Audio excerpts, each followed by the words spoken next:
بسم اللہ الرحمن الرحیم، السلام علیکم۔ آپ دیکھ رہے ہیں شام رمضان، میں ہوں سائم خان اور عریبہ خان میرے ساتھ موجود ہیں۔ امید کرتے ہیں آپ کا رمضان بہت اچھا خوشگوار جا رہا ہوگا، لیکن مشرق وسطی میں جو بڑھتی کشیدگی ہے اس کے باعث پاکستان میں ہم دیکھ رہے ہیں کہ معاشی اثرات آنا شروع ہو گئے ہیں۔ ایک مہنگائی کی لہر ہے، پیٹرولیم مصنوعات 55 روپے بڑھے، اس کے بعد سے ہم دیکھ رہے ہیں کہ ایک ایسی انفلیشن ہائیک ہوئی پرائسز کے اندر کہ کچھ بھی اب قابو میں نہیں آ رہا۔ رمضان کا مہینہ ہے، عید آنے والی ہے، لوگوں نے شاپنگ کرنی ہے، بڑی پریشانی کا عالم بنا ہوا ہے، لیکن اس کا سدباب کیا ہے یہ جاننا بہت ضروری ہے۔ ہمیں حکومتی ترجمان بتاتے نظر آ رہے ہیں کہ 110 روپے کا اضافہ کیا جا سکتا تھا، لیکن عوام کے اوپر 55 روپے منتقل کیے گئے ہیں، لیکن پھر بھی پر لیٹر پیٹرول پہ جو ہم پرائس دے رہے ہیں، جو ہم پے کر رہے ہیں، اس پہ 123 روپے 135 روپے تک جو ہے وہ ایک بالکل۔ اور ایک طرف یہ معاملہ چل رہا ہے اور ایک طرف آپریشن غضب للحق بھی جاری ہے۔ پاکستان اور افغان طالبان کے درمیان جو یہ ابھی صورتحال ہے اس میں افغان طالبان رجیم کے بھی 583 کارندے ہلاک کیے جا چکے ہیں، جبکہ 795 سے زائد زخمی بھی ہو چکے ہیں۔ وفاقی وزیر اطلاعات عطا اللہ تارڑ نے یہ بتایا ہے کہ افغان طالبان کی اب تک 242 پوسٹیں ہیں جو کہ تباہ ہو چکی ہیں اور 38 پر قبضہ کر لیا گیا ہے۔ افغان طالبان رجیم کے 213 ٹینکس بھی تباہ کر دیے گئے ہیں اور مسلح گاڑیاں ہیں جنہیں تباہ کر دیا گیا ہے۔ افغانستان میں 64 مقامات پر فضائی کارروائیوں میں اہداف کو نشانہ بھی بنایا گیا ہے۔ آپ کو یہ بتا رہے ہیں عطا تارڑ نے بھی یہ بیان جاری کیا ہے اور آپریشن غضب للحق جاری ہے، اور یہ بتایا گیا ہے کہ جب تک تمام اہداف جو ہے وہ پاکستان حاصل نہیں کر لیتا تب تک آپریشن غضب للحق جاری رہے گا۔ اور اس سے پہلے ہم بات کر رہے تھے مشرق وسطی کی، اور وہ مشرق وسطی میں کشیدگی کیسے شروع ہوئی کہ ایران نے ریٹیلیٹ کیا اور جہاں جہاں جن ممالک میں امریکی اڈے تھے ان کو نشانہ بنایا گیا، کیونکہ ایران کے اوپر پہلے امریکہ اور اسرائیل نے حملہ کیا تھا۔ امریکہ اور اسرائیل لیڈر تھے آیت اللہ خامنہ، ان کو شہید کیا، لیکن اب خبریں یہ آ رہی ہیں کہ ایران کے نئے سپریم لیڈر کا انتخاب کر لیا گیا ہے اور نئے سپریم لیڈر کے نام کا اعلان سیکریٹریٹ کے سربراہ حسینی بوشہری کریں گے۔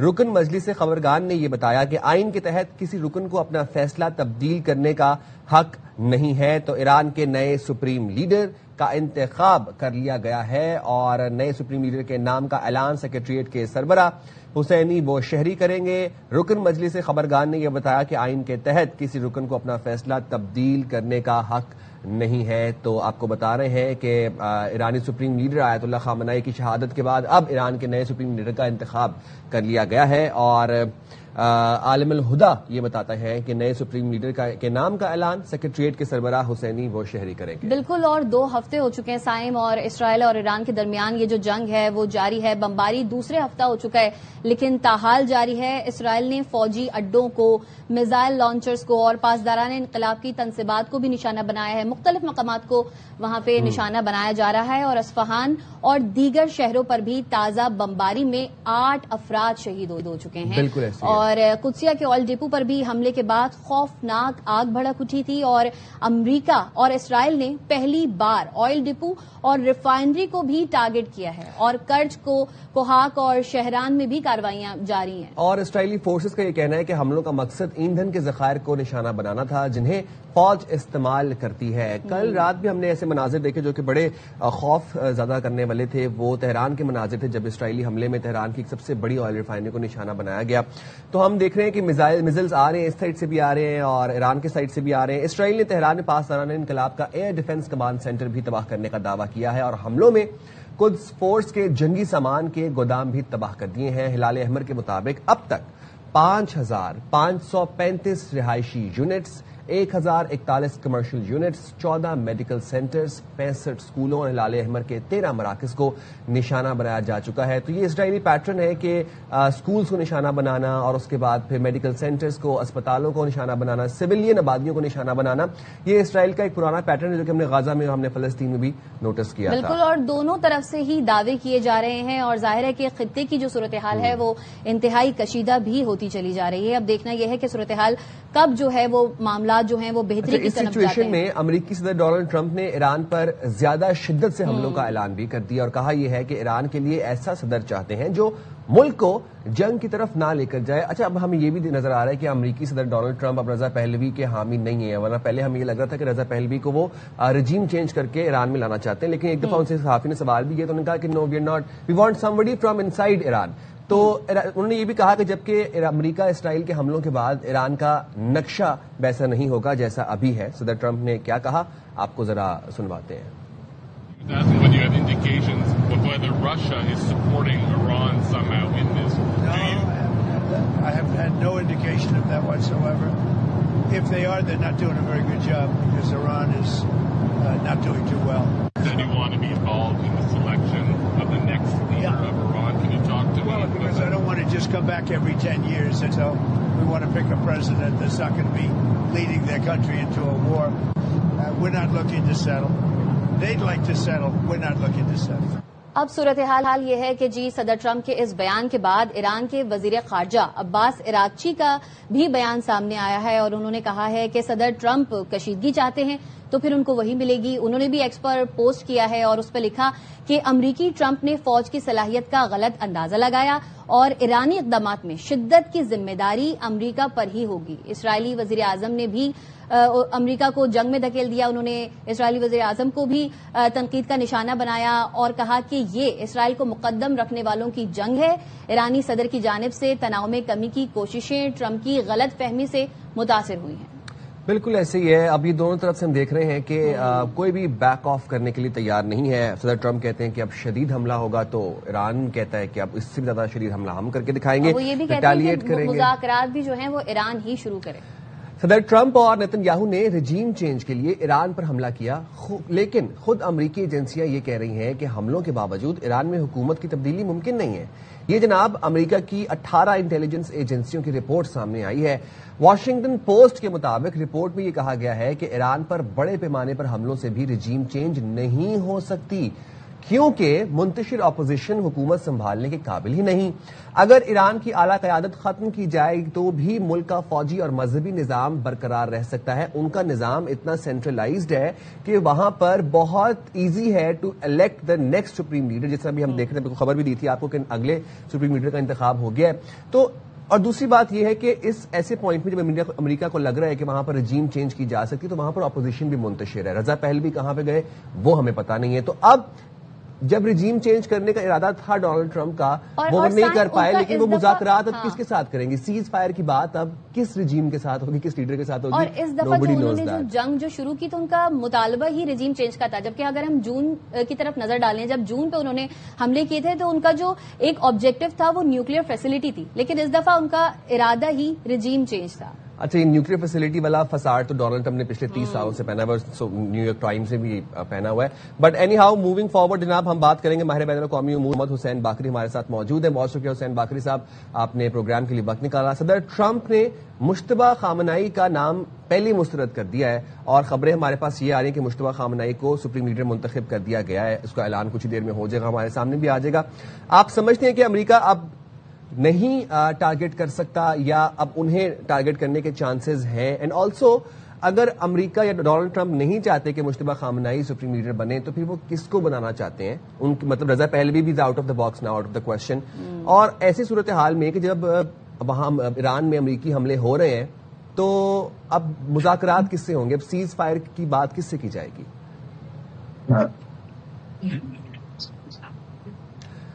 حسین باقری صاحب, میں آپ سے جاننا چاہتا ہوں کہ ڈونلڈ ٹرمپ نے مشتبہ خامنائی صاحب کا نام مسترد کر دیا ہے, نہ وہ مشتبہ خامنائی صاحب سے خوش ہیں. اس کے بعد رضا پہلوی بھی نہیں وہ چاہتے کہ وہاں پر آئیں, وہ چاہتے کہ ایران میں کے اندر سے کوئی شخص آئے. تو اب جو سیز فائر کی بات ہے یہ کس سے ہوگی؟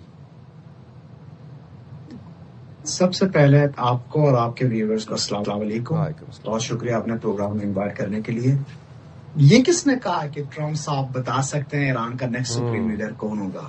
اور ساتھ میں یہ کس نے کہا کہ ایران مذاکرات پر اترے ہوئے ہیں اور مذاکرات کرنے کو تیار ہیں؟ مجھے تو الحمدللہ ابھی بہت بہتر فیل ہو رہی ہے کہ ان کی باتیں سننے کے بعد کہ ہمارے جو دشمن ہیں, ایران کے جو دشمن. حسین باقری صاحب ہمارے ساتھ موجود ہیں. ان کی آڈیو میں تھوڑا سا انٹرنیٹ ایشو ہے کیونکہ ظاہر سی بات ہے وہ پاکستان میں نہیں ہے, تو اس وجہ سے کچھ طرح ایشوز آتے ہیں, ان کو ریکنیکٹ کرنے کی کوشش کریں گے. لیکن یہ بات انہوں نے بڑی بجا فرمائی کہ یہ کس نے کہا, یہ انٹائٹلمنٹ ڈونلڈ ٹرمپ کو کیسی ہے کہ وہ ڈیسائیڈ کریں گے کہ ان کو ایران میں کون سپریم لیڈر پسند ہے اور کون سے نہیں پسند. اور یہ کس نے کہا کہ ایران جو ہے وہ مذاکرات کی طرف آمادہ ہونا شروع ہو گئے. لیکن دا پوائنٹ از کہ کبھی نہ کبھی مذاکرات کی بات تو ہوگی, کبھی نہ کبھی سیز فائر کی بات تو ہوگی. وداؤٹ سیز فائر دنیا جام ہے, پوری دنیا کی معیشت جام ہے. بات چائنا، جاپان، روس تک پہنچ گئی ہے. پاکستان میں آپ دیکھیں پیٹرولیم مصنوعات کی قیمتیں کتنی بڑھ گئی ہیں. 55 روپے اضافے کے بعد پر اثر ہونے لگا ہے. دیگر اور بھی ممالک ہیں جہاں پر اس جنگ کا اثر ہو رہا ہے. اور جیسے کہ ابھی سائم آپ بھی بات کر رہے تھے کہ رجیم چینج جو ڈونلڈ ٹرمپ چاہتے ہیں تو یہ انہیں اختیار کس نے دیا کہ وہ کسی بھی ملک کی رجیم چینج اپنی مرضی سے ہی ایسے کر دیں. اب دیکھنا یہ ہے کہ انتخاب بھی آج ہونے والا ہے، اجلاس بھی آج ہونے والا ہے، تو کیا چیزیں سامنے آتی ہیں اور اس پر ڈونلڈ ٹرمپ صاحب جو ہیں وہ متفق ہوتے ہیں یا نہیں ہوتے ہیں، اس کے بعد کیا صورتحال ہوگی. اس کے بعد وہی بات ہے نا، متفق ڈونلڈ ٹرمپ کے پاس انٹائٹلمنٹ آئی کہاں سے کہ وہ متفق ہوں گے ایران میں سپریم لیڈر کے انتخاب پر یا نہیں ہوں گے یا ان کے نام پر. یہ ایک بڑا امپورٹنٹ پوائنٹ ہے. ڈونلڈ ٹرمپ کی جو انٹائٹلمنٹ ہے نا، جو ان کو لگتا ہے کہ جا کے وہ وینیزویلا جا کے وہ قابض ہو جائیں گے وینیزویلا کے اوپر، یا اس کے بعد گرین لینڈ کا مطالبہ کر رہے ڈینمارک سے کتنے ہی سالوں سے، یا پھر ان کو لگتا ہے کہ وہ میکسیکو کے اندر، تو یہ ان کی ایک انٹائٹلمنٹ ہے. لیکن یہ ہے کہ یہاں پر ایرانینز یہ چیز ثابت کر چکے ہیں کہ وہ انٹائٹلمنٹ ایران میں نہیں چلے گی اور ڈونلڈ ٹرمپ کو اپنی اسٹریٹجیز تھوڑی چینج کرنی پڑیں گی. دونوں فریق جو ہیں ان میں سے کوئی بھی اس وقت بیک آف کرنے کے لیے تیار نہیں ہے. تو اس حوالے سے بھی آپ کو اپڈیٹس جو تھیں وہ ہم نے آپ کو دی. اب جناب ایران کی جانب سے پڑوسی اور خلیجی ممالک پر حملے جاری ہیں. آپ کو یاد ہوگا کہ ایرانی صدر مسعود پزشکیان نے کل غالباً پرسوں معذرت بھی کی تھی تمام خلیجی ممالک سے جہاں پر انہوں نے حملے کیے تھے. انہوں نے کہا تھا کہ انلیس وہاں سے حملہ نہ ہو ہم حملہ نہیں کریں گے. اب جس میں سعودی تھا، قطر، یو اے ای اور اس کے بعد پھر کویت بھی تھا. آج صبح کویت پر ایران کے حملے میں میجر سمیت 2 فوجی اہلکار جاں بحق ہوئے. بین الاقوامی ہوائی اڈے پر بھی ڈرون حملہ کیا گیا. دبئی پر میزائل حملے کا ملبہ گرنے سے پاکستانی ڈرائیور جاں بحق ہو گیا. ایران نے گزشتہ روز یو اے ای پر 16 بیلسٹک میزائل اور 121 ڈرونز فائر کیے. اس کے علاوہ عراقی دارالحکومت بغداد میں بھی امریکی سفارت خانے پر بھی حملہ کیا گیا اور سعودی عرب نے 15 ڈرونز کو تباہ کیا. اور وزارت دفاع کا پھر بیان بھی سامنے آیا اور انہوں نے کہا کہ ایران نے ڈپلومیٹک انکلیو کو نشانہ بنایا ہے. اب دیکھنا یہ ہے کہ صورتحال جو ہم اتنی دیر سے بات کر رہے ہیں کہ کس طرف جاتی ہے. ظاہر ہے کہ ایک کشیدگی کی صورتحال جو ہے اس وقت پورے خطے میں ہی ہے اور اس کے اثرات بھی آنا شروع ہو چکے ہیں. تو جناب یہ جو اب سلسلہ ہے نا جہاں پر ایران ریٹیلیٹ کر رہا ہے اور ایران ریٹیلیٹ کرتے ہوئے مشرق وسطیٰ کے ممالک کو نشانہ بنا رہا ہے، یہاں پر اب پرابلم یہ ہے کہ یہاں پر بہت سے پاکستانی مقیم ہیں، بہت سے ملکوں کے مہمان یہاں پر موجود ہیں، ٹورسٹ موجود ہیں یہاں پر. تو اب جب یہاں پر حملہ ہو رہا ہے تو بہت سے ممالک جن کے شہری جو ہیں ان ممالک میں موجود ہیں، خلیجی ممالک میں موجود ہیں، ان کی سوورینٹی کا مسئلہ ہے. متحدہ عرب امارات کے صدر محمد بن زائد ال نہیان کا ایران کے جنگ کے بعد عوامی سطح پر پہلا بیان سامنے آ گیا ہے. اماراتی صدر نے یہ کہا کہ قوم حالت جنگ میں ہے، اپنے ملک، عوام اور خاندان کے رہائشیوں کے لیے اپنا فرض ادا کریں گے. متحدہ عرب امارات آسان شکار نہیں ہے، ہم سخت چمڑی والے ہیں، پہلے سے زیادہ طاقتور بن کر ابھریں گے. اماراتی صدر نے ایرانی حملے میں زخمی ہونے والوں کی عیادت کی اور پھر ہم نے دیکھا کل وہ اپنے فینس کے ساتھ یا وہ ایک ہجوم میں بھی موجود تھے، وہاں پر لوگ ان سے پکچرز کھنچوا رہے تھے اور وہ بیسیکلی یہ بات بتا رہے تھے کہ we are safe to go outside of our homes and we are safe in public places. تو وہاں پہ ہم نے دیکھا کہ ہجوم اکٹھا ہو گیا، ان کے ساتھ پھر لوگوں نے سیلفیز وغیرہ بنوائیں. تو یہ صورتحال ہے خلیجی ممالک کی اور یہ سچویشن ہے ایران اسرائیل وار کی. تو ہمارے ساتھ حسین باقری صاحب موجود ہیں. حسین باقری صاحب اگر آپ کو میری آواز آ رہی ہے تو آپ پلیز کنٹینیو کریے گا وہیں سے جہاں پہ آپ یہ بتا رہے تھے کہ ڈونلڈ ٹرمپ کو یہ انٹائٹلمنٹ کہاں سے آئی کہ وہ یہ ڈیسائیڈ کریں گے یا وہ چوز کریں گے کہ ایران میں سپریم لیڈر کون ہوگا. جی حسین سپریم لیڈر کو ڈیسائیڈ کریں یا ایران کے بارے میں وہ اظہار رائے کریں. وہ دشمن ابھی لڑ رہے ہیں تو وہ ٹھیک ٹھاک لڑنے پہ اترے. یہ اس طرح کی بات چیت. ویسے میں آپ کو بتاؤں الحمدللہ میں تو شکر گزار ہوں کہ ہمارے جو دشمن ہے وہ پیڈوفائل اور یہ ایپسٹین گینگ کا ایک ممبر ہے جو بولنے کا طریقہ بھی نہیں آتا اس کو، نہ تو اس کی ہسٹری ہے نہ اس کے پاس کوئی اسٹڈی ہے. وہ ویسے میں کہنا یہ نہیں چاہ رہا کسی پریزیڈنٹ کو، وہ بکتا رہتا ہے. لیکن یہ لاسٹ مسئلہ ہے. ایران کے حوالے سے جو مسئلہ ہے یہ ایرانی عوام ہی ڈیسائیڈ کرے گی ان کا سپریم لیڈر کون ہوگا، ان کا پریزیڈنٹ کون ہوگا. اٹ ڈزنٹ میٹر کہ ٹرمپ صاحب کو یہ پسند آئے یا نہ آئے، ان کے ساتھ ان کا کوئی تعلق ہی نہیں ہے. یاد رہے ہم سوچتے ہیں کہ سپریم لیڈر صاحب صرف ایران کے بہادر تھے یا ان کے پریزیڈنٹ اور گورنمنٹ بہادر ہے، لیکن ریالٹی یہ ایرانی قوم ہے جو بہادر لیڈر کو اپنے سر پہ ایز اے لیڈر منتخب کرتے ہیں. اتنے بہادر قوم ہے کہ پچھلے 9 دنوں سے انہوں نے تہران کی سڑکیں اتنی ہیوی بمباری کے باوجود نہیں چھوڑ کے گئے اور یہ سڑکوں پہ اور یہ ہر روز نعرہ لگا رہے ہیں کہ ہمیں ریونج ہی چاہیے اور جب تک ہمیں ریونج نہ ملے ہم خاموش نہیں ہوتے. اچھا باقی صاحب ڈونلڈ ٹرمپ ایک طرف تو رجیم چینج کا مطالبہ کر رہے ہیں اور ڈٹے ہوئے ہیں، جبکہ امریکہ کی 18 ایجنسیز ایسی ہیں جنہوں نے رجیم چینج کو ناممکن قرار دے دیا ہے. تو کیا سمجھتے ہیں، کیا ڈونلڈ ٹرمپ ان ایجنسیز کی جو رپورٹ جو وہ انہوں نے شائع کی ہے، کیا اس کا اثر کوئی ہوگا؟ ڈونلڈ ٹرمپ دباؤ میں آئیں گے؟ آئی ڈونٹ نو کہ ڈونلڈ ٹرمپ کس دنیا میں جی رہے ہیں، ایک الٹرنیٹو ورلڈ میں جی رہے ہیں. جتنے ان کے پاس رپورٹس ہیں وہ پڑھتے ہی نہیں ہوں گے. ان کے پاس ایک ذہن میں کچھ بیٹھی ہوگی، زائنسٹ لابیز کچھ کرنے کو سوچ رہے ہوں گے اور ان کے سر پہ بٹھا دیا ہوگا. باقی جو ریالٹیز ہیں، چاہے وہ امریکنز کہیں یا نہ کہیں، ہم تو اس ملک میں موجود ہیں، سڑکوں پہ ہیں، اسی ملک میں جی رہے ہیں اس بمباری کے تحت. ایک ایسا ماحول ہے یہاں، سینٹیمنٹ ہے کہ اگر یہ پورا ایران کو بھی غزہ بنا دیں، لیکن یہ کبھی بھی ٹرمپ کے ساتھ مذاکرات نہیں کریں گے، ہار نہیں مانیں گے، ڈٹے رہیں گے. اور ساتھ میں یہ یاد رہیں، ابھی آپ کو ایران کی فوٹیج نظر آ رہی ہے، لیکن اسرائیل اور امریکن انٹرسٹ کے اوپر جو ہٹنگ ہو رہی ہے، ان کی جو بھاری نقصانات ہو رہے ہیں، کوئی ان کے اوپر بات نہیں کر رہا ہے، کیونکہ یہ بہت شدید قسم کے سینسرشپ کر رہے ہیں. ان کی بھی بہت بھاری نقصانات ہوئی ہے، اور انشاءاللہ تعالی یہ جنگ صرف اور صرف ایران کے فتح کے ساتھ ہی ختم ہوگی. بالکل ایسی ہے. حسین باقری صاحب، ڈونلڈ ٹرمپ کی ایک پالیسی کہہ لیں یا ایک اسٹریٹجی ہوتی ہے کہ انٹرنلی ڈسمینٹل کیا جائے، اندرونی خلفشار پیدا کیا جائے اور اس کے بعد پھر ڈیوائڈ اینڈ کانکر کیا جائے مسلم ممالک کے خاص طور پر اگر ہم بات کریں تو. اب عرب ممالک میں ہم نے دیکھا کہ جب ایران نے ریٹیلیٹ کیا تو وہاں سے کسی نے جوابی وار نہیں ہوا ایران کے اوپر، جواب میں کسی خلیجی ملک نے ریٹیلیٹ نہیں کیا. کتنا امپورٹنٹ ہے ڈونلڈ ٹرمپ کے لیے اور ایران کے لیے خاص طور پر کہ یہ جو خلیجی ممالک ہیں ان کے ساتھ تعلقات بہتر بنائے جائیں، یا ایران کوششیں کر رہے ہیں تعلقات بہتر کرنے کی ان سب ممالک کے ساتھ؟ اس سے پہلے کہ اس سوال کا جواب دے دوں، میں آپ کو یہ بتاؤں، خلیجی ممالک آج تک یہ سوچ رہے تھے کہ امریکہ ہماری حفاظت کر رہا ہے. آج پتہ چلا کہ یہ لوگ امریکن انٹرسٹ اور امریکہ کی حفاظت کر رہے ہیں، اپنے قربانی دے کے، اپنے ساورنٹی کی قربانی دے کے یہ امریکن کی محافظت کر رہے ہیں، حفاظت کر رہے ہیں انفارچونیٹلی.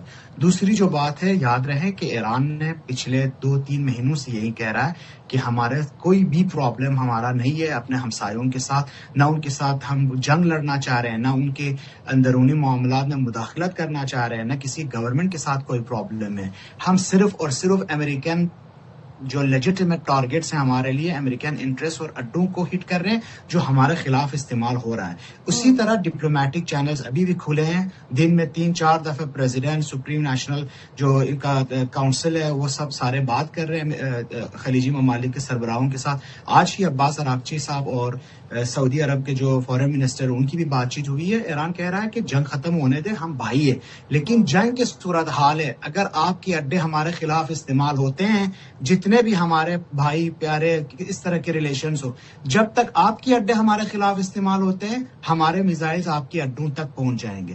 جس دن آپ کے اڈے ہمارے خلاف استعمال نہیں ہوتے اس دن سے ہمارا کوئی بھی ریٹیلیشن آپ کی طرف نہیں آئے گی. یہ بہت کلیئر میسج ہے. جنگ کے بعد یہ دوبارہ حالات بہتری کی طرف جائے گی، کمپلیکیشنز ہے، لیکن اس کا مطلب ہرگز یہ نہیں کہ ایران اپنے ہمسایوں کے ساتھ کسی طرح کا بھی جنگ چاہ رہا ہے.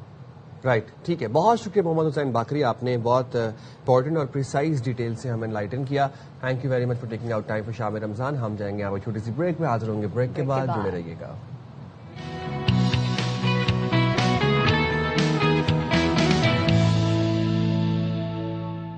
Welcome back. تو جی، ہم بریک پہ جانے سے پہلے بات کر رہے تھے امریکہ، اسرائیل اور ایران کے بیچ جو ایک کشیدگی کی صورتحال ہے اور اس کے بعد جو صورتحال پیدا ہوئی ہے، اسی کے تناظر میں متحدہ عرب امارات کے صدر محمد بن زائد ال نہیان نے بھی ایران جنگ کے بعد عوامی سطح پر اپنا پہلا بیان جاری کر دیا ہے اور انہوں نے کہا ہے کہ اماراتی صدر نے کہا کہ قوم حالت جنگ میں ہے، اپنے ملک، عوام اور خاندان کے رہائشیوں کے لیے اپنا فرض ادا کریں گے. متحدہ امارات آسان شکار نہیں ہے. اسی پر بات کرنے کے لیے ہمارے ساتھ موجود ہیں سابق سفیر جاوید حسین صاحب. جاوید حسین صاحب، thank you so much for giving us your time. اس وقت جو صورتحال چل رہی ہے امریکہ، اسرائیل اور ایران کے بیچ، یہ صرف اب مشرق وسطیٰ کے بیچ ہی نہیں رہی ہے بلکہ پوری دنیا میں اس کے اثر دکھنا شروع ہو گئے ہیں. کیا کہیں گے؟ یہ جو امریکہ اور اسرائیل کے جو غیر قانونی اور اگریسو جو اٹیکس ہیں ایران پہ، ان کے جو نتائج ہیں وہ صرف خطے پہ مرتب نہیں ہو رہے، اس سے ساری دنیا کا اثرات وہ پھیل رہے ہیں. اور ہمیں یہ پہلے سمجھ لینا چاہیے کہ جو امریکہ کا جو اسٹریٹجک گولز ہیں مڈل ایسٹ میں، وہ ایک تو یہ ہے کہ اپنے اس خطے میں اپنی بالادستی قائم کرنا، اور دوسرا وہاں کی آئل اینڈ گیس ریزرو جو ہیں، جو ریسورسز ہیں، ان کو اپنی مرضی کے مطابق ایکسپلائٹ کرنا. اور اس مقاصد کے لیے وہ اسرائیل کو بھی انہوں نے پالا پوسا، اس کو اسٹرینگتھن کیا ہے، اس کو بڑا کیا ہے، اس کو سیکیورٹی اس کی انشور کیا ہے. اور ان کا ذیلی مقصد جو ہے، جو اسٹریٹجک گول ہے، وہ ہے کہ اسرائیل کی سیکیورٹی کو بھی مضبوط بنایا جائے. وہ ان تینوں مقاصد کے اصول میں وہ ایران کو، اسلامی ریپبلک آف ایران کو ایک بہت بڑی آبسٹیکل اور رکاوٹ سمجھتے تھے. اور اصل اگر وجہ دیکھی جائے تو ایران پہ حملوں کی یہی ہے کہ وہ ایران کی جو مزاحمت تھی امریکہ کے ایکسپینشنسٹ اور ہیجمونک ڈیزائنز کی، اور اسرائیل کے جو ایکسپینشنسٹ ڈیزائن ہیں ان کے خلاف، اس لیے وہ حملہ کیا گیا. نیوکلیئر پروگرام جو ہے وہ آف کورس ایک بہانہ بنا، کیونکہ نیوکلیئر پروگرام جو یورینیم ارینجمنٹ ہے وہ نہ صرف امریکہ بلکہ اکثر ممالک دنیا کے چاہتے ہیں کہ وہ کوئی یورینیم یا نیوکلیئر پرولیفریشن نہ ہو. اور ایران نے خود بھی کہہ دیا ہوا تھا کہ وہ نیوکلیئر ویپن نہیں بنانا چاہتے، اس لیے اس پہ تو صلح صفائی اور ایگریمنٹ ہو سکتا تھا. اور تبھی ہم نے دیکھا کہ پچھلے ہفتے جب دونوں ممالک کی یعنی ایران اور یو ایس کے درمیان انڈائریکٹ ٹاکس ہوئی جنیوا میں، تو اس ایشو پہ تو پروگرس ہو رہی تھی. اور اس پروگرس کے باوجود اسرائیل اور امریکہ نے ایران پہ حملہ اس لیے کیا کہ وہ اس کی ایران کی جو مزاحمت ہے، جو ان کی ریزسٹنس ہے against American and Israeli expansion design, وہ اس کو ختم کرنا چاہتے ہیں. اور وہ چاہتے ہیں کہ ایران بالکل ان کے سامنے گھٹنے ٹیکے. اور یہ ایک بڑی خطرناک صورتحال ہے. جاوید صاحب، ہم یہ دیکھ رہے ہیں کہ جب سے آبنائے ہرمز بند ہوا اور جب سے ایران ریٹیلیٹ کرنا، حملہ کرنا شروع کیا، میں کہوں گا باقی خلیجی ممالک پہ، معاشی جو ہم دیکھ رہے ہیں کہ بدحالی ہے، اس نے ایک دم سے اس کے بادل جو ہیں وہ چھا گئے پورے خطے کے اوپر. ایک ہفتے میں امپیکٹ آنا شروع ہو گیا. اگر میں آپ کو باقی ممالک کی بات کروں، جاپان کا 57% تیل روٹ جو ہے وہ آبنائے ہرمز ہے، بھارت کا 75% ہے، پاکستان کا 70% ہے، چین کا 25%، اور اپنے پاس جو روس ہے اس کا 20% تیل کا جو روٹ ہے وہ آبنائے ہرمز سے ہو کے جاتا ہے. اور آبنائے ہرمز ایران نے بند کیا ہوا ہے. عالمی رہنما اس پوائنٹ پہ بڑے سرگرم ہو گئے ہیں، آپس میں رابطے تیز ہو گئے. روس اور ایران براہ راست رابطے میں ہے، اس کے بعد سعودی اور ایران کا رابطہ ہو رہا ہے، ترکی، برطانیہ اور سعودی میں رابطہ ہو رہا ہے. آپ کو لگتا ہے کہ یہ جو عالمی رہنما اب رابطے تیز کر رہے ہیں، یہ اس سیز فائر کروا پائیں گے؟ یہ کوششیں تو ہو رہی ہیں. چائنا کے جو چین کے وزیر خارجہ، انہوں نے بھی بیان دیا ہے کہ وہ چاہتے ہیں کہ یہ جو کنفلکٹ ہے اس میں سیز فائر ہونی چاہیے اور صلح صفائی سے سفارتی رابطوں کے ذریعے معاملات کو حل کرنا چاہیے. لیکن فی الحال جو ٹرمپ صاحب ہیں، ان کی جو ایڈمنسٹریشن ہے، وہ مجھے نہیں نظر آتا کہ وہ فی الحال اس چیز پہ پرسویٹ ہو گئے ہیں یا کنوینسڈ ہیں یا اس پہ تیار ہیں کہ وہ ایران کے ساتھ صلح صفائی کے ساتھ، مذاکرات کے ساتھ اپنے معاملات کو حل کریں اور جنگ کو ختم کریں. جنگ انہوں نے شروع کیا، اور جیسے ایران کے پریزیڈنٹ صاحب نے کہا ہے کہ جنگ انہوں نے شروع کی ہے، انہیں کو ختم کرنی پڑے گی. وہ یہ تو توقع نہیں کر سکتے کہ وہ تو جنگ جاری رکھیں اور ایران جو ہے ان کے سامنے سرنڈر کر دے. تو یہ تو اس لیے ایران تو اپنی طرف سے وہ کرتا رہے گا، اپنی مزاحمت اور ریزسٹنس اور ڈیفنس کے جو اس کا حق ہے وہ اس کو استعمال کرے گا. زیادہ پریشر تو اس وقت امریکہ کے اوپر ڈالنا چاہیے یا اس کے اتحادیوں کے اوپر کہ وہ ایک غیر اخلاقی اور غیر قانونی اور جارحانہ جو عمل انہوں نے مڈل ایسٹ میں شروع کیا ہے ایران کے خلاف. لیکن جاوید صاحب، کہیں نہ کہیں تو سیز فائر کی طرف بات آئے گی، کہیں نہ کہیں تو ٹیبل پہ بیٹھنا پڑے گا، کیونکہ جتنا نقصان اس وقت امریکہ کا ہو رہا ہے، جو رپورٹس ہمیں بتا رہی ہیں، امریکی سولجرز مر رہے ہیں، جو ڈیفنس نظام ہے، ریڈارز ہے، وہ ان کا لاس ہو رہا ہے. Billions of dollars war cost جو ہے وہ اتنی ہائی کر دیا ایران نے. اس کے بعد امریکہ میں جو تیل ہے وہ مہنگا ہوتا جا رہا ہے. جو خلیجی ممالک ہیں سر، وہاں پر تو خوراک اور پانی سے وہ تو متاثر ہو کے بیٹھے ہیں. ان کے تو آبنائے ہرمز سے خوراک اور پانی جاتا تھا، وہ بھی پریشر بلڈ اپ ہو رہا ہے امریکہ کے اوپر. اور امریکی شہری چاہتے ہی نہیں تھے کہ ایران کی جنگ کے اندر امریکہ جو ہے ایران اور اسرائیل کی جنگ میں اپنا سر پھنسائے. تو جتنا پریشر، پھر مڈ ٹرم الیکشنز آ رہے ہیں، ڈونلڈ ٹرمپ ادھر سے بھی مجبور ہے. تو سر آپ کو لگتا نہیں کہیں نہ کہیں سیز فائر کسی نہ کسی پوائنٹ پہ ڈونلڈ ٹرمپ کو کرنا پڑے گا؟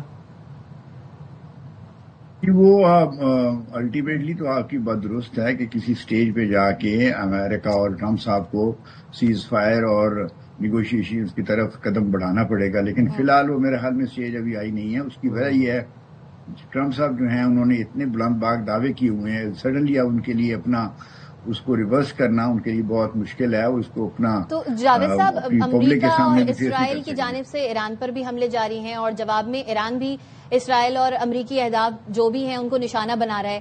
اس وقت یہ جو تینوں فریقین ہیں ان سے بات چیت اور جنگ بندی کے لیے کیا سمجھتے ہیں آپ, وہ کون سے ممالک ہیں جن کا کردار اہم ہو سکتا ہے؟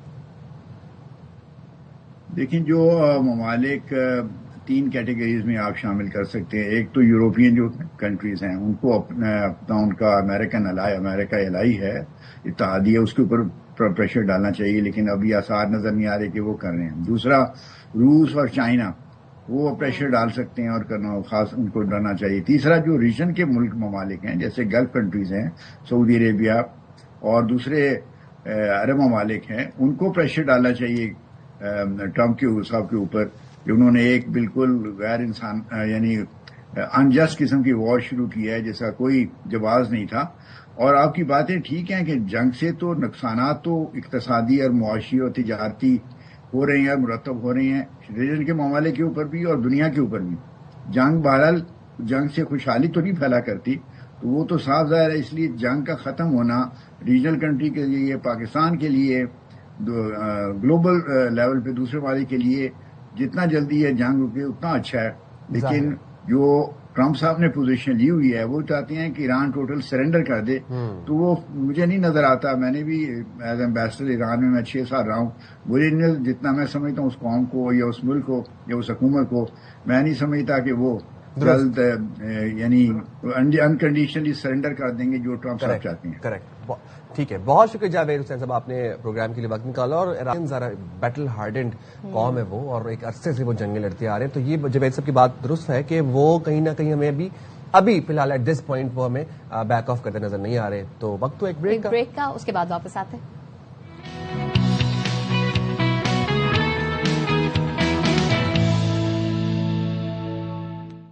ویلکم بیک جناب. تو ادھر پیٹرولیم مصنوعات کی قیمتیں بڑی اور ادھر سے سب ریڈی بیٹھے ہوئے تھے کہ ہم نے بس اپنی پرائسز بڑھا دینی ہے, چاہے وہ پھل ہوں, سبزیاں ہوں, وہ ٹکٹس ہوں, جہاز کی ٹکٹس ہوں, بس کی ٹکٹس ہوں, ہر چیز مہنگی ہو گئی ہے. اور ابھی عید آنے والی ہے, لوگوں نے شاپنگ پہ جانا ہے. افسوس اس طبقے کے لیے ہوتا ہے کہ جس کی تنخواہ 30-35 ہزار ہے تو وہ کیسے افورڈ کرے گا. کھانے پینے کی چیزیں بہت مہنگی ہو گئی ہیں. تو کراچی میں پیٹرول کی قیمتیں بڑھتے ساتھ ہی ہم دیکھتے ہیں سبزیاں اور پھل مہنگے ہو گئے, اور اتنے مہنگے ہو گئے کہ اب وہ تو پہلے فرسٹ رمضان آپ کو بتایا تھا کہ پہلے اتنے مہنگے مل رہے ہیں, گراں فروشی ہو رہی ہے, اور اب تو دیکھیں تو وہ اور موقع مل گیا, سونے پہ سہاگا ہو گیا. تو شہری کہتے ہی ہیں کہ رمضان میں پہلے ہی مہنگائی تھی, اب دکانداروں نے قیمتیں مزید بڑھا دی ہیں. روحا فاطمہ نے ایک رپورٹ تیار کی ہے, تو آپ کو ذرا دکھاتے ہیں. وہ پیٹرولیم مصنوعات میں ہوشربا اضافے کے بعد شہر قائد میں بھی سبزی اور پھل سمیت اشیاء خوردنوش کی قیمتوں میں من مانا اضافہ کر دیا. پیٹرول کا بہانہ بن جاتا ہے کہ بھائی پیٹرول مہنگا ہو گیا, اس سے چیزیں جو ہیں وہ ڈبل ہو جاتی ہیں. پہلے ہی سے ہی اتنی چیزیں مہنگی اور مزید مہنگی ہو جائیں گی تو جو پہلے نہیں خرید سکتے وہ اور کیسے لیں گے. بازار میں آلو 30 روپے کلو, پیاز 40 روپے, ہری مرچ 150, ادرک لہسن 400 روپے کلو فروخت ہو رہی ہے. جبکہ پھلوں میں خربوزہ 150, کینو 400 روپے درجن اور اسٹرابیری 800 روپے کلو میں دستیاب ہے. پیٹرول جب بڑھے گا تو یہ سبزی وغیرہ سب پہ ریٹ بڑھے گا. اس کی وجہ یہ ہے کہ ظاہر ہے اس کا جو ڈومیسٹک کا جو اس کا کرایہ پڑ جائے گا ان کو وہاں سے آنے میں, تو یہ ساری چیزیں بڑھیں گی. پیٹرول سے ہر چیز پہ اثر پڑ گیا, جو چیز نہیں بھی مہنگی وہ بھی کر دیا. دکاندار کہتے ہیں کہ ٹرانسپورٹرز کی جانب سے کرایوں میں اضافے کے بعد ریٹ میں اضافہ ہوا ہے. جب وہاں سے مال لے کر آتے ہیں, جو گاڑی 2000 روپے کرایہ لیتی تھی اب وہ 3000 روپے کرایہ لے گی. شہریوں نے انتظامیہ سے مطالبہ کیا ہے کہ پھل اور سبزیوں کی سرکاری ریٹ میں فروخت کو یقینی بنایا جائے. کیمرہ مین مستنصر حسین کے ساتھ روحا فاطمہ, ARY نیوز, کراچی. ہاں جی, تو یہ کچھ صورتحال ہے کراچی کی. پیٹرولیم قیمتوں کے اضافے کے بعد یہ صورتحال ہے, ہر چیز کو پڑ لگ گئے ہیں, قیمتیں جو ہیں وہ آسمانوں سے باتیں کر رہی ہیں. رک کر لیں گے لاہور کا بھی, کیونکہ وہاں پہ بھی پیٹرولیم قیمتیں 55 روپے بڑھنے سے اشیاء خوردنوش کی وہاں پر بھی ظاہر ہے کہ قیمتوں میں اضافہ ہو گیا ہے. لاہور سے بھی الماس خان نے ایک رپورٹ تیار کی ہے, ذرا لاہور کی بھی صورتحال دیکھ لیں. پیٹرولیم مصنوعات کی قیمتوں میں اضافے کے بعد لاہور میں روزمرہ استعمال کی سبزیاں خاص کر ہنڈیا کے بنیادی اجزاء کی قیمتوں میں بھی اضافہ ہو گیا. مہنگی ہے, غریب آدمی کی کھا سکتا, گھر دے خرچے چکاں, بل دواں, کی کرا, غریب آدمی واسطے تا زندگی فضول ہے. سبزی فروشوں کا کہنا ہے کہ صبح 4 بجے منڈی پہنچے، خریداری کر کے واپس آئے تو پک اپ والے نے کرایہ ڈبل مانگ لیا۔ اخراجات قیمتیں بڑھا کر ہی پورے کر سکتے ہیں۔ وہ گاڑی والا پہلے 700 روپے کرایہ لیتا تھا، وہ بولتا ہم 1400 روپے لیں گے، یہ کہ رکشے والا بول رہا ہے، تو وہ کدھر مال کا خرچہ پڑے گا؟ اس مال کے اوپر ہی پڑے گا نا۔ ٹماٹر 60 روپے سے بڑھ کر 70 اور 75 روپے فی کلو تک پہنچ گئے، پیاز 50 سے 60 روپے اور ادرک 280 سے بڑھ کر 310 روپے فی کلو تک پہنچ گئی۔ کیمرامین اظہر بشیر کے ساتھ الماس احمد خان، ARY نیوز لاہور۔ تو یہاں پر کوئی فینسی پھلوں کی اور فینسی سبزیوں کی بات نہیں ہو رہی، یہاں پر بیسک ٹماٹر، پیاز، ادرک کی بات ہو رہی ہے، جو کہ ہر کھانے کے لیے امپورٹنٹ ہے۔ آپ نے دوپہر کا بنانا ہے، آپ نے رات کا بنانا ہے۔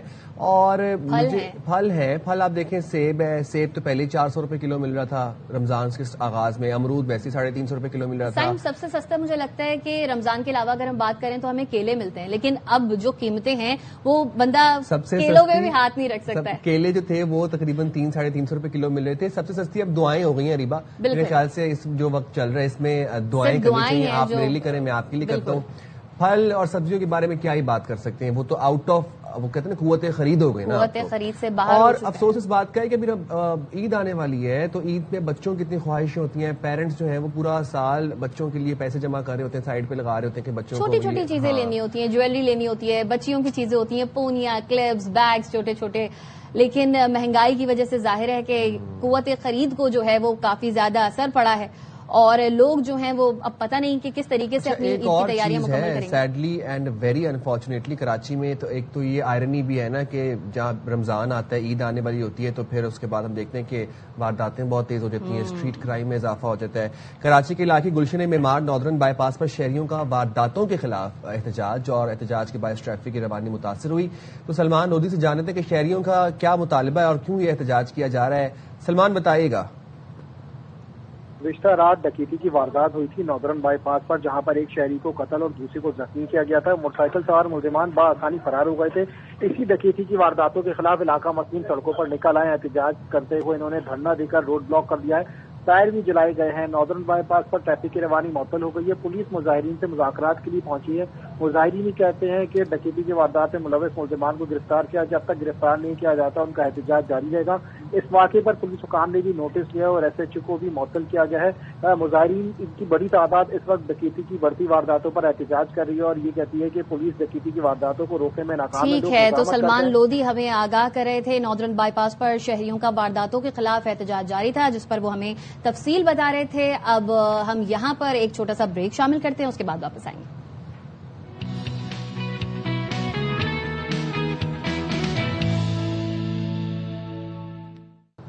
السلام علیکم، welcome back to Sham Ramzan, اور welcome to all the viewers who just tuned in to Sham Ramzan. By the وے، دوسرے گھنٹے میں، پچھلے گھنٹے میں ہم نے آپ کو سارے جیو پولیٹیکل سچویشن سے اپڈیٹ کر دیا ہے۔ اب جناب ذرا بات کر لیتے ہیں کچھ کھیل کی میدان سے، اور ایسا کیسے ہو سکتا ہے کہ شام رمضان ہم کر رہے ہیں اور ہم کھیل کے بارے میں بات نہ کریں۔ تو ICC میں ہماری ٹیم، ہمارا پاکستانی فینس کا دل توڑ کے واپس ملک آ گئی ہے، لیکن چلیں اب آپ کو ویسے بتا دیتے ہیں کہ T20 میں کیا چل رہا ہے۔ ICC میں T20 کا فائنل آج بھارت اور نیوزی لینڈ کے درمیان ہوگا۔ بھارت اعزاز کا دفاع کرنے میں کامیاب رہا اور مسلسل 2 T20 ورلڈ کپس جیتنے والی پہلی ٹیم بن جائے گا، جبکہ نیوزی لینڈ فتح حاصل کر کے پہلی بار T20 کا عالمی چیمپئن بنے گا۔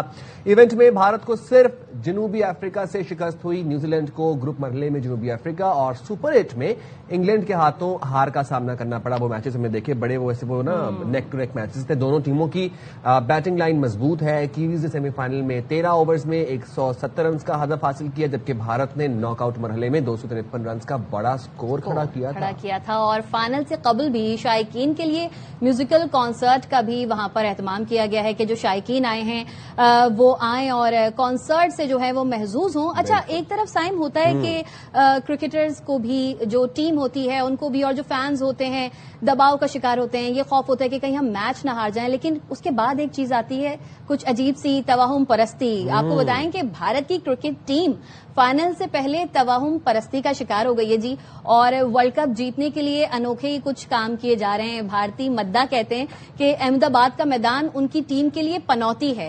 اور اور اسی گراؤنڈ پر 2023 ورلڈ کپ کے فائنل میں آسٹریلیا سے ان کو شکست ہوئی تھی، اور اس کے بعد ٹیم بھارت نے احمد آباد میں ہوٹل بھی تبدیل کیا تھا اور ٹیم کو اس ہوٹل میں قیام بھی نہیں وہ کر رہی ہے جس میں 2023 کے فائنل کے لیے قیام کیا تھا.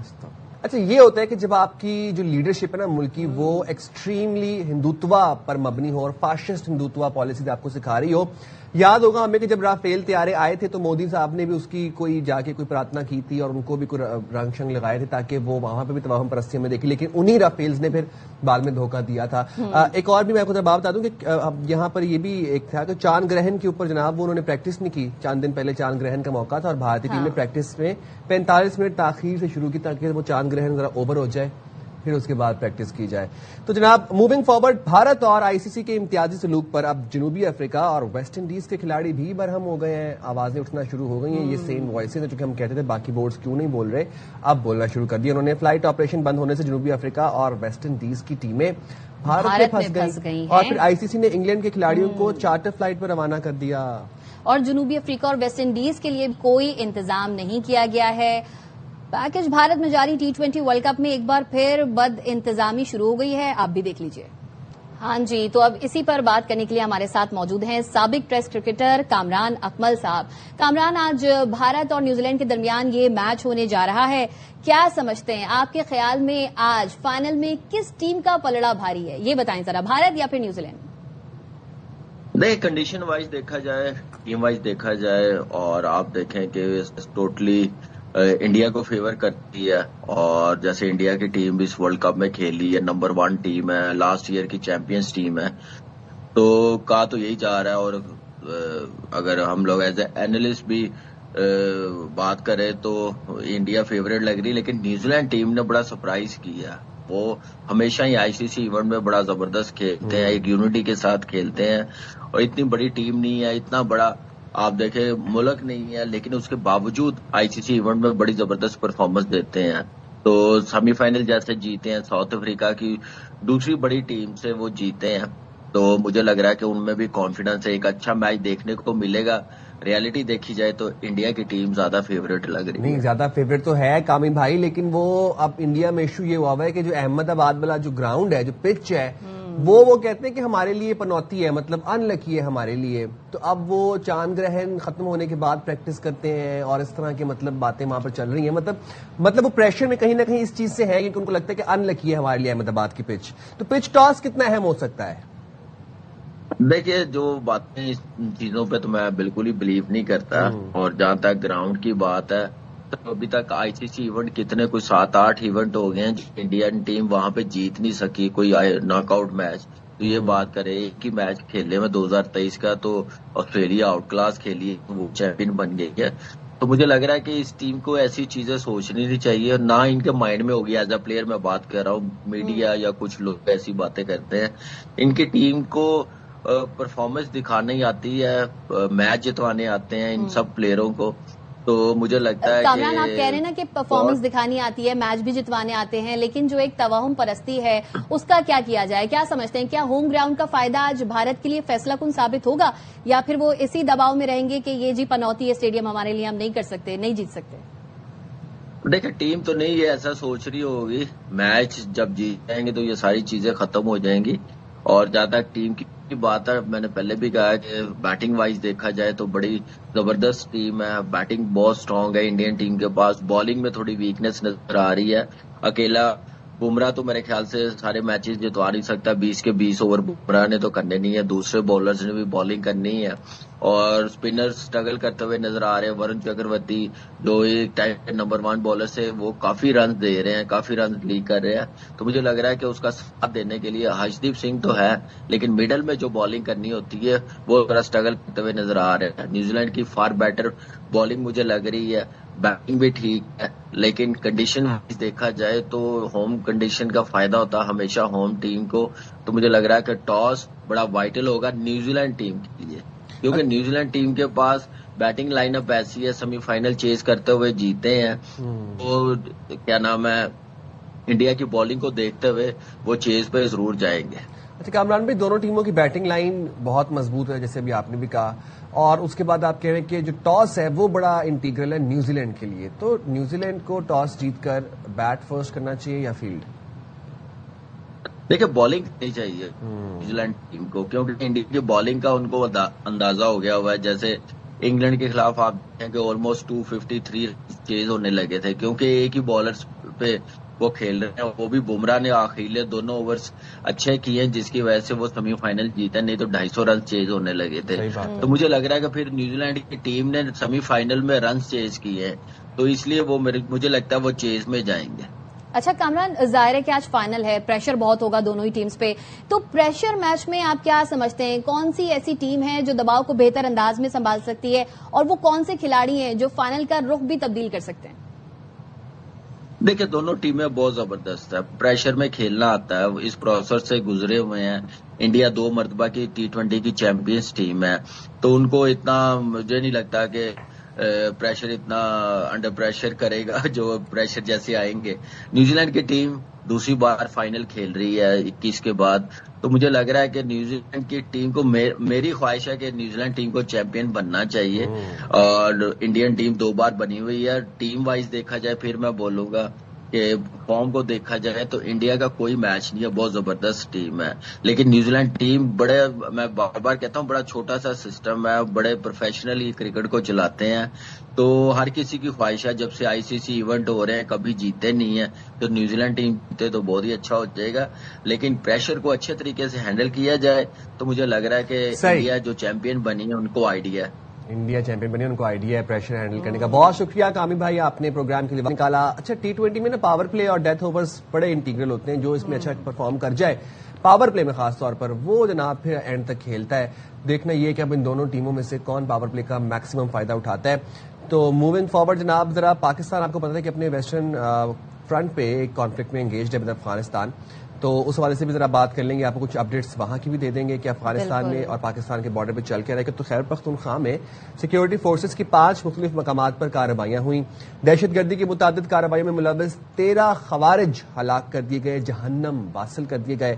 ISPR کے مطابق باجوڑ میں 5، بنو اور ڈیرہ اسماعیل خان میں 3، جبکہ خیبر اور جنوبی وزیرستان میں 5 خوارج جہنم واصل کیے گئے. بالکل، اور ہلاک خوارج سے اسلحہ اور گولہ بارود بھی برآمد کیا گیا، اور پاک فوج نے چمن سیکٹر پر فتنہ الخوارج کی دراندازی کی کوشش کو بھی ناکام بنایا، اور فائرنگ کے تبادلے میں ایک دہشت گرد بھی ہلاک کیا اور دیگر زخمی حالت میں فرار بھی ہو گئے ہیں. کارروائی کے دوران 5 تیار شدہ IEDs برآمد کی گئی ہیں، اور افغان طالبان رجیم بندوق کے زور پر اب احتجاج پر اتر آیا ہے. اب یہ معاملہ ہو گیا ہے جس پر پاکستان مخالف مظاہروں میں معصوم بچوں کا استعمال کیا جانے لگا ہے، اور دہشت گردوں کی سرپرست افغان طالبان رجیم اپنی ہزیمت سے توجہ ہٹانے کے لیے بھی اب پاکستان مخالف بیانیے کو ہوا دے رہی ہے. مطلب اب ایسے چیزوں پر یہ افغان نشریاتی ادارہ ہے اریبا اماج نیوز، اس کے مطابق افغان طالبان نے صوبہ غور سمیت متعدد علاقوں میں بچوں اور مزدور طبقے کو پاکستان کے خلاف احتجاج پر مجبور کیا، مطلب فورسفلی پرووک کیا جا رہا ہے وہاں پر معصوم بچوں کو اور مزدوروں کو کہ آپ پاکستان کے خلاف احتجاج کرو. مظاہروں میں کم عمر بچوں کو پاکستان مخالف نعرے بازی اور احتجاجی سرگرمیوں کا حصہ بنایا گیا. ہمارے ساتھ وقار حسن صاحب موجود ہیں، ان کو شامل گفتگو کر لیتے ہیں. سر، یہ اب جب بندوق کی زور پہ کچھ نہیں کر پائے اور پاکستان سے ان کو اتنی مار پٹی، اس کے بعد ہم دیکھ رہے ہیں فتنہ الخوارج اوچھے اور بھونڈے ہتھ کنڈوں پہ آگے ہیں، کم عمر بچوں کو پاکستان کے مخالف نعرے لگانے پر اکسا رہے ہیں، پرووک کیے جا رہے ہیں پروٹیسٹ بلا وجہ کے. آپ کو لگتا ہے کہ ابھی they are literally on their knees, اور اس کے بعد اب بس ان کو کلا کما کرنے کے لیے پاکستان کو مزید نہ ریسورسز اور نہ زیادہ ٹائم لگے گا، دے آر آن دیئر نیز؟ آئی تھنک جو آپ نے سچویشن ڈسکرائب کی اس سے بہت برے حالات ہیں. میں تھوڑی سی انسائٹ دیتا ہوں. یہاں ترکیہ میں ان کی ڈائسپورا کہ کافی کنیکشن ہیں ان سائڈ افغانستان. اس میں 5 چیزیں بڑی اہم ہیں. ایک تو انہوں نے کہا جی کہ they are running from pillar to post leadership ہے. پہلے قندھار اور کابل سے بھاگے ہیں یہ، دے وینٹ ٹو بامیان، وہاں پہ آپ کو پتہ ہے کہ ڈفرنٹ ایتھنیسٹی ہیں، دین دے فیلٹ انسیکیور اور پھر یہ چلے گئے ہیں سینٹرل افغانستان میں. تو اس کا مطلب ہے کہ جو ملٹری کیمپین تھی وہ افیکٹولی کام کر رہی. دوسرا انہوں نے کوشش کی ہے کہ جو نان پشتون علاقے ہیں، پشتون علاقوں پہ بھی آتا ہوں میں، اس میں تاجک علاقے ہیں، پنشیر کا ہے، بدخشان کا ہے، تخار ہے، ازبک علاقے ہیں، وہاں پہ جو ہے بہت زیادہ ابھی ٹینشن ہے between Taliban and local community, اور وہاں پہ یہ چیک پوسٹیں بڑھا کے بیسیکلی پھر یہ پروٹیسٹ والا ہے بالکل یہ آرٹیفیشل ہے. دے آر ڈریگنگ پیپل اور بندوق کے زور پہ ان سے پروٹیسٹ کرا رہے ہیں. لیکن ابھی عوام سے پوچھ رہی ہے تو پاکستان کا دشمنی کر کے پھر آپ نے کیا حاصل کیا؟ You destroyed the economy. Prices جو ہیں 100% انکریز ہو چکی ہیں. رمضان واز ویری ٹف. اس کے علاوہ ملٹری انفراسٹرکچر جو بھی تھا ان کا ٹیرس نیٹ ورک کا وہ تباہ ہو چکا ہے اور بہت برے حالات ہیں. اس کے علاوہ جو خواتین کو آپ کو پتہ ہی آج تک گورنمنٹ ڈے تھا اور اس پہ احمد پرویز صاحب بھی ٹویٹ کر رہے تھے اور منتیں کر رہے تھے کہ خواتین کو آزاد کریں. 2 کروڑ خواتین بند ہیں گھروں میں. Literally you are in prison with the houses. تو یہ ان کے حالات ہیں. باقی بھارت کے کہنے جتنی مرضی بڑھ کے مارتے رہے. ابھی میں ملا مجاہد عمر کا دیکھ رہا تھا جو ہے کہ جی وہ ہو جائے گا تو اسلام آباد کو ان سے پوچھ لیں بھائی آپ تو 12 گھنٹے میں اسلام آباد پہنچنے والے تھے نا یا پشاور. تو وہاں سے تو آپ ایک اینٹ نہیں اٹھا سکے بارڈر سے, ایک درخت نہیں اٹھا سکے. تو یہ I think this is I would say rhetoric ہے. وہ ابھی جو I think national resistance front ہے یا ناردرن ریزسٹنس فرنٹ ہے وہ بہت زیادہ ایکٹیو ہو چکا ہے اور ابھی ان کو جان کے لالے پڑے ہوئے ہیں. لٹرلی وہ کہہ رہے تھے کہ ابھی منتیں ترنے شروع ہیں. دے ہیو بیسیکلی اس کو رشیا کو اپروچ کیا ہے, چائنا کو کیا ہے, ملیشیا کو. کل خدا رہا ہماری بات کرا دیں. باقی سوشل میڈیا پہ جس طرح گودی میڈیا کرتا ہے ان کی بڑکیں آپ دیکھتے رہیں. میرے خیال میں رجیم ایک امیڈیٹ کلیپس کی طرف جا رہی ہے. And Afghan people are now fed up. They understand. پھر کرپشن کی بڑی سٹوریز ہیں, بندہ بھی کیا بات کرے. Basically it's an occupied regime. یہ ایک ٹھگ رجیم ہے, قبضہ گروپ ہے اور ان کے آخری دن شروع ہو گئے. اور وقار صاحب, افغانستان میں موجود جو دہشت گرد تنظیمیں ہیں وہ صرف پاکستان میں ہی دہشت گردی نہیں کر رہی ہیں, دنیا کے لیے بھی سنگین خطرہ بنی ہوئی ہیں. روس بھی افغانستان میں دہشت گردوں کی سرگرمیوں اور اثرات پر رپورٹ جاری کر چکا ہے. ایسے میں یہ جو پاکستان نے غضب للحق آپریشن کا جو آغاز کیا ہے اور جو کہا جا رہا ہے کہ اپنے تمام اہداف حاصل کرنے تک یہ آپریشن بھی جاری رہے گا, پاکستان کا یہ اقدام آپ کتنا اہم سمجھتے ہیں؟ جی بہت ضروری ہے. And I think for international peace, بین الاقوامی امن کے لیے بڑا ضروری. میں ایک دیکھ رہا تھا ناردرن ریزسٹنس فرنٹ میں ایک کیریکیچر ان کا جاری کیا. یہ ایک اژدہا, اس کے 9 سر ہیں. ایک سر جو پاکستان کی طرف ہے, چائنا کی طرف ہے, تاجکستان, ازبکستان, ایران اور اپنے لوگ. تو بیسیکلی آپ دیکھیں تو 24 تنظیمیں, لیکن آئی تھنک 5 جو بڑی تنظیمیں جو چائنا کو امپیکٹ کرتی ہیں, پاکستان کو, ایران کو, تاجکستان کو. PPP ہے طریقہ طالبان تاجکستان. مطلب ہر ایک چیز کا انہوں نے اپنی طرف سے ٹیسٹ نیٹ ورک رکھا ہوا. تو وہ ابھی انٹرنیشنل کمیونٹی جو ہے اس میں دے آر ویری ہیپی. اس میں ہم دیکھا کہ رشین فیڈریشن کی طرف ابھی آئل پہ بھی پاکستان کو کنسیشن دی جا رہی ہے. They also wanted. ابھی ایک دورہ بھی ہونا تھا لیکن because of I think Iran war اس کی وجہ سے جو ہے, اور یا افغانستان کے ساتھ جو طالبان کے ساتھ ہمارا چل رہا تھا یہ تھوڑا ڈیلے ہوا ہے. بٹ ادروائز شہباز شریف صاحب جا رہے تھے. باقی جو پاکستان کی I think overall structure ہے, ملٹری لیڈرشپ نے جو کیا ہے بڑی زبردست ٹارگیٹنگ ہے. And we are just hitting جو ان کا ٹیسٹ نیٹ ورک ہے. اینڈ بریگیڈیئر صاحب, بات پھر وہی سچ ثابت ہوئی کہ لاتوں کے بھوت باتوں سے نہیں مانتے. ان کو زبان سے بہت سمجھانے کی کوشش کی لیکن یہ نہیں سمجھے. تو اب ان کا جو علاج ہے وہ پاکستان کے پاس موجود ہے اور ان کو دوائی دی جا رہی ہے. پاکستان کر رہا ہے, بالکل پاکستان کر رہا ہے. Thank you very much brigadier Waqar Hassan صاحب, آپ نے ہمیں بہت تھاٹ فل انسائٹس انلائٹن کیا. اب ذرا ایک افطاری کا ٹائم بھی قریب آ رہا ہے تو ذرا ایک مزیدار سی ریسیپی بھی آپ کو دکھا دیتے ہیں. کیا بات ہے, یہ تو روزے کا امتحان ہے اور یہ بس اب اس کے بعد میں بریک لے سکتا ہوں. جائیں گے چھوٹی سی بریک پہ, حاضر ہوں گے بریک کے بعد.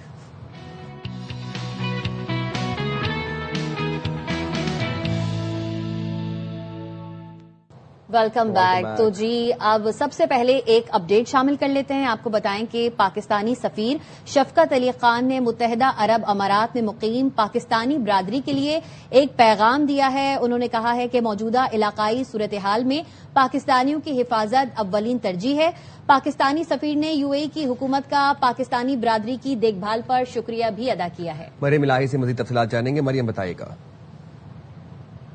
آن گوئنگ ریجنل ڈیولپمنٹس ہیں ان کے پیش نظر جو پاکستان کے سفیر ہیں UAE میں شفقت علی خان, ان کی جانب سے ایک ویڈیو پیغام پاکستانی کمیونٹی کے لیے دیا گیا جس کے انہوں نے کہا کہ جو موجودہ علاقائی صورتحال ہے اس میں پاکستانیوں کی جو حفاظت ہے وہ ان کی اولین ترجیح ہے اور پاکستانی جو سفارت خانہ ہے, جو کانسلیٹ ہے, ان کی فور موسٹ پرائیورٹی یہ ہے کہ وہ 24/7 اس وقت لوگوں کی جو پاکستانی کمیونٹی ہے ان کی سیفٹی کے لیے کام کریں. انہوں نے کہا کہ وزیر اعظم کی ہدایت پر سفارت خانہ ابو ظہبی اور کانسلیٹ دبئی 24 گھنٹے فعال ہے. پاکستانی برادری کی مدد کے لیے سفارت خانے اور کانسلیٹ میں خصوصی ڈیسک انہوں نے بتایا کہ قائم کیا گیا. اس کے ساتھ ساتھ انہوں نے یہ بھی بتایا کہ وزیر اعظم پاکستان کی صدر شیخ محمد بن زاید نہیان سے گفتگو ہوئی. دو طرفہ تعلقات پر ان کی جانب سے تبادلہ خیال بھی کیا گیا. اس وقت جو فور کرکس تھا ان کے میسج کا یہ تھا کہ لوگ جو وجیلنٹ رہیں اور جو پریکاشن میجرز بتائے جا رہے ہیں ان کو فالو کیا جائے اور آفیشیل ورڈ کو ہی جو ہے وہ پرائرٹائز کریں گی. رائٹ, بہت شکریہ مریم الہی, آپ ہمیں اپڈیٹس بتا رہی تھیں.